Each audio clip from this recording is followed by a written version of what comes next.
Although there are many words to describe my mother, I've chosen 3 words in order to describe, to focus on a particular, some events.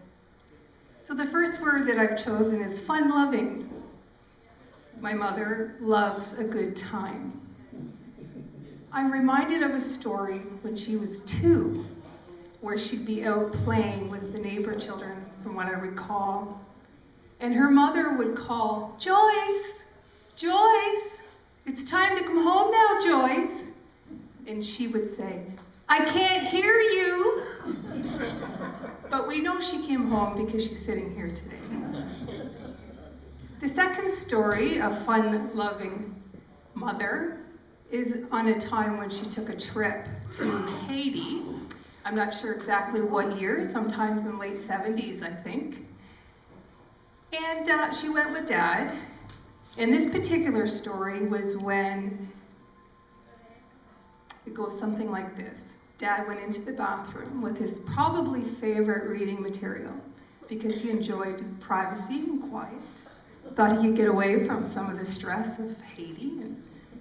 And my mother is hiding in the shower, but he doesn't know this. So he's doing his business, and my mother jumps out of the shower, shouting, and of course he almost had a heart attack. I wasn't impressed. From what I've been told, since I wasn't there, is that my mother checks the shower stalls for years after that time, thinking that maybe he might get even. And I don't think he ever did, no. The second word to describe my mother is gadget girl. Now she is a gadget girl. The first time she got introduced to computers, Brad took her shopping and they got a laptop. Yeah, laptop computer. Desktop. A what? A desktop, excuse me. Desktop computer.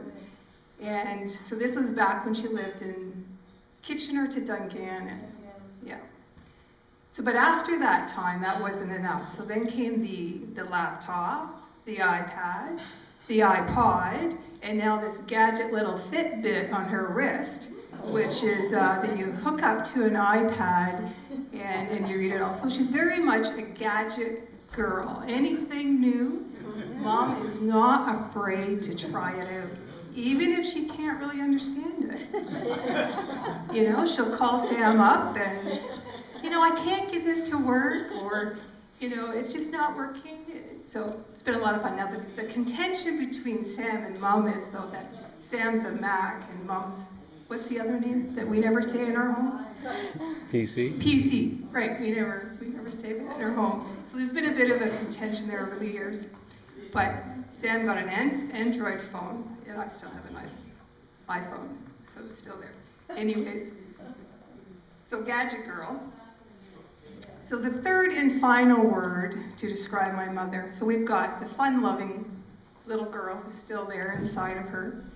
And we've got the gadget girl who's also a little girl inside of her, likes the gadget. The third one is resilient. My mother is very resilient. And if you look up the dictionary word for resilient, able to withstand or recover quickly from difficult conditions. And we can all attest to that. We can all attest to recovering from difficult situations in our lives. But my mother is very resilient in recreating herself over the years with different events that have taken place, different deaths, different situations, different moves, different reconnecting at different times in her life, and she's been resilient to do that. So Mother, you are a role model to me and whom I admire. Your faith in God has sustained you today, in the past, and it will in the future. For that, I'm sure. Happy 80th birthday. I love you, and thank you for everything.